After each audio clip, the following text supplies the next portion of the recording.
Escala en París. Florencia Valdés. Bienvenidos a Escala en París, un programa de Radio Francia Internacional y de France 24. Es un placer estar con ustedes. Fredo es tan solo un adolescente cuando estalla el golpe militar de Pinochet en Chile en 1973. En una mañana, las bombas acaban con un futuro que se anunciaba brillante y con las promesas de Salvador Allende. Con la represión y la persecución, el adolescente tiene que abandonar Santiago, cruzar la cordillera y comenzar un largo camino hacia el exilio. Esta historia es la de Alfredo Pena Vega, sin serlo totalmente, porque se trata de una novela.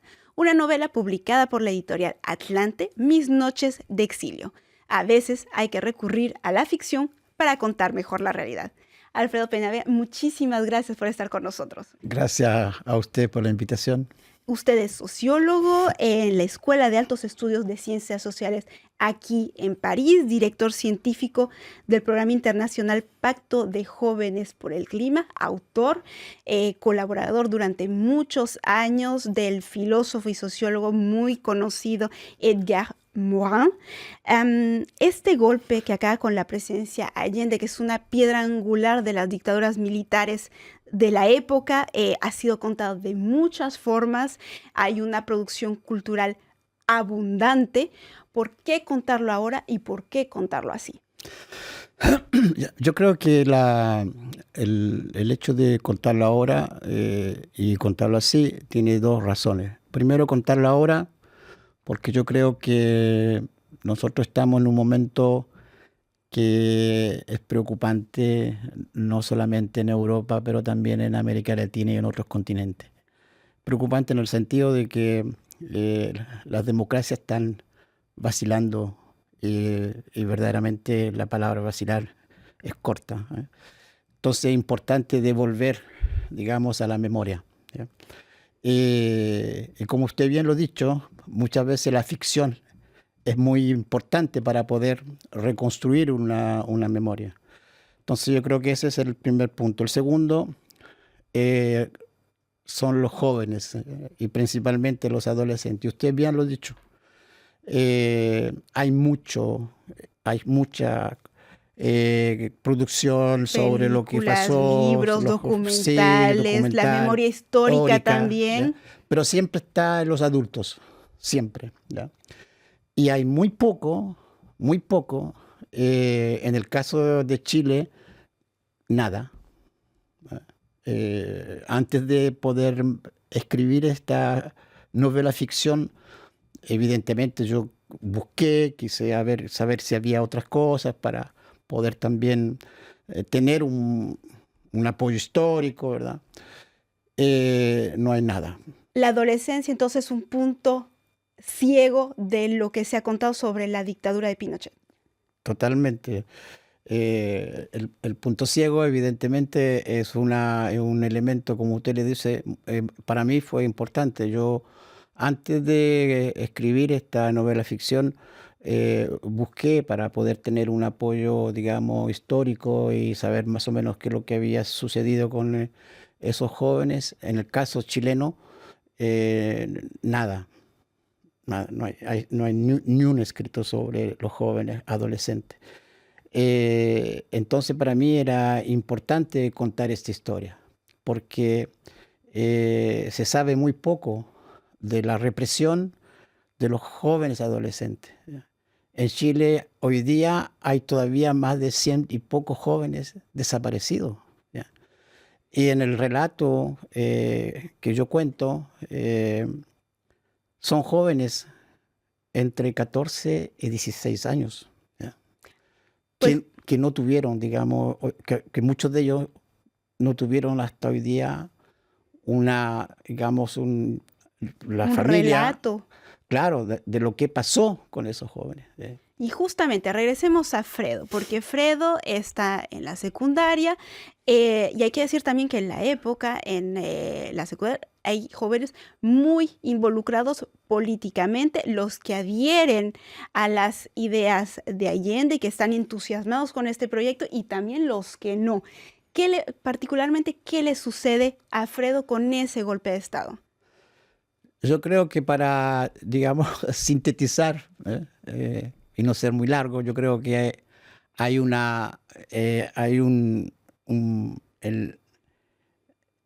el autor, digamos, el personaje, pasa de una situación que yo llamaría de sueño de utopía a una pesadilla. Creo que hay una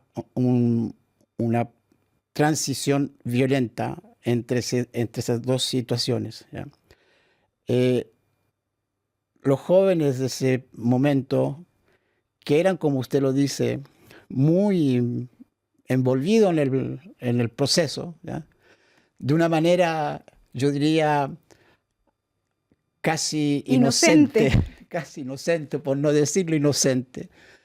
Porque a 14 años usted no le puede pedir a un adolescente que tenga digamos, su razonamiento ya maduro, ¿no? Pero inclusive los más adultos Claro, también estaban en esta utopía. Exactamente. Entonces, era más un sueño, ¿ya? Que se vivía, ¿ya? Y era de esa forma que el personaje Fredo lo vive.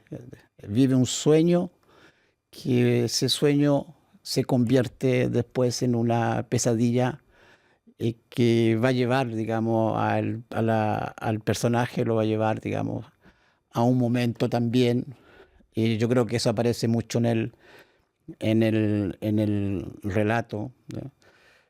En la melancolía. O sea, yo diría, es también una forma de mostrar que Fredo no es solo un héroe que se escapa no, de la dictadura, no, es no. quizás lo contrario. Sí, exactamente. De ninguna manera es un héroe, ¿no? Muy lejos, de hecho. Y algo justamente que lo sume en esta melancolía es la experiencia carcelaria. Con adultos es capturado, va a la cárcel y a partir de ahí se dificulta aún más su camino, porque no solamente es su compromiso con las izquierdas, es este momento en la cárcel, porque la cárcel, no solamente en este relato, pero en la historia del pinochetismo, es esencial, sí. El momento represivo. Sí, no, es una, digamos, es una experiencia en la cual el personaje, yo creo, va a tomar conciencia de que está en una situación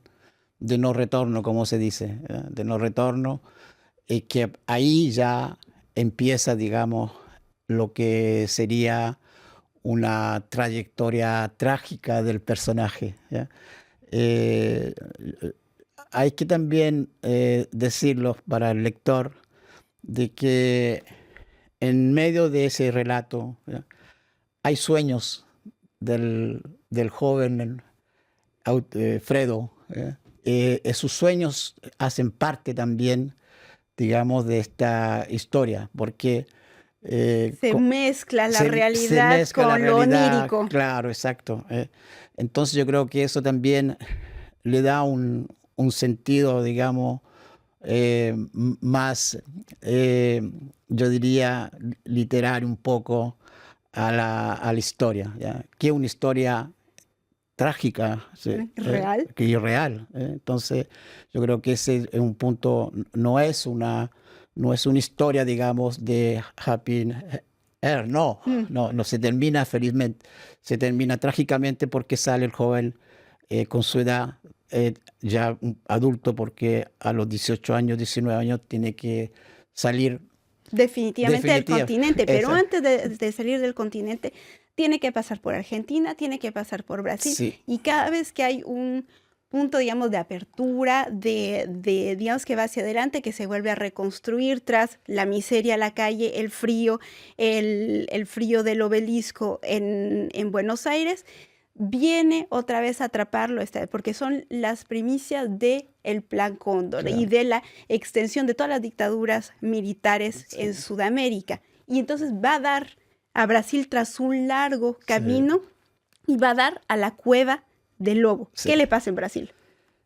En Brasil el personaje vive yo diría, una experiencia bien particular, porque hay dentro de ese proceso en Brasil hay una esquizofrenia del personaje, ¿sí? Entre esquizofrenia y también melancolía y miedo porque la palabra no aparece en el libro, el miedo. Pero es palpable pero constantemente. Es palpable todo el tiempo. Se siente que hay un periodo en el que el personaje no sabe si el día de mañana va a ser víctima, como usted bien lo dice. Porque la policía política está atrás. Y sobre todo en ese momento, usted acaba de decirlo muy bien, hay una relación muy estrecha entre los diferentes gobiernos de dictadura en el Plan Cóndor. Entonces, era una situación para todos aquellos que estábamos en esa situación bastante tensa y bastante, digamos, de incertidumbre. Que para recordar, el Plan Cóndor se pone en marcha a partir de 75 más o menos, sí, en que ya de manera estructurada todas las dictaduras militares sudamericanas entran en relación para reprimir sistemáticamente a todos los militantes de izquierdas, de comunistas, todo lo que se asemeje a algo que esté en contra de la dictadura militar. Hablamos al principio de por qué ahora, por qué 50 años después de este golpe, y algo que sí llama mucho la atención es que durante la campaña presidencial chilena de finales del año pasado, las referencias a Pinochet volvieron a plagar la campaña. Y tras muchísimas décadas de trabajo, de memoria histórica, ¿qué ha fallado? Sí, no, la verdad yo creo que una buena reflexión. ¿Qué ha fallado? Yo creo que para esa experiencia que se vivió no solamente en Chile, en Argentina y en otros países también, yo creo que muchos pensaron de que el retorno de la democracia era ya definitivo y que esto, digamos, era del pasado ya. Pero yo creo que muy pocas personas pensaron de que esto no podía, digamos, quedar así porque es latente lo que pasó en Chile. Muchos se olvidan que, por ejemplo, el capital que tuvo Pinochet durante mucho tiempo se mantuvo, de simpatía, quiero decir, capital de simpatía, se mantuvo. Fueron más de 40.000 víctimas. También, claro. Y eso, digamos, en una parte de la derecha chilena, y ya, bueno, ahí ya vamos a hablar un poco más de la parte política de Chile, quedó todavía esa, digamos, nostalgia al dictador. Y hoy día, el gobierno que está en Chile es un gobierno de Kast, que abiertamente es sin ningún escrúpulo pinochetista, con algunos ministros que participaron en aquella época. Entonces yo creo que este libro es más que necesario para, digamos, recordar de que evidentemente el gobierno de Kast llegó por una democracia, digamos, fue votado. Fue votado. Y fue votado ampliamente, por supuesto. 58%. Pero, digamos, yo creo que es importante de que las personas recuerden, y no solamente recuerden, sino que tengan presente de que en cualquier momento también esto puede... que la democracia no es una garantía total. No, para nada, no, exacto. Y recordar también a esta figura de los adolescentes en dictadura. No, yo creo que el libro es yo diría un homenaje al adolescente, a esos adolescentes que soñaron y que fueron víctimas inocentemente de un proceso brutal. Y al adolescente que fue usted, Alfredo Penavega, muchísimas gracias por haber estado con nosotros. Usted publica Mis noches de exilio en la editorial Atlante. Gracias por haber estado con nosotros. Gracias a usted por la invitación. Y gracias a todos ustedes por su confianza. Saben que estamos también en rfimundo.com y france24.com. Hasta la próxima.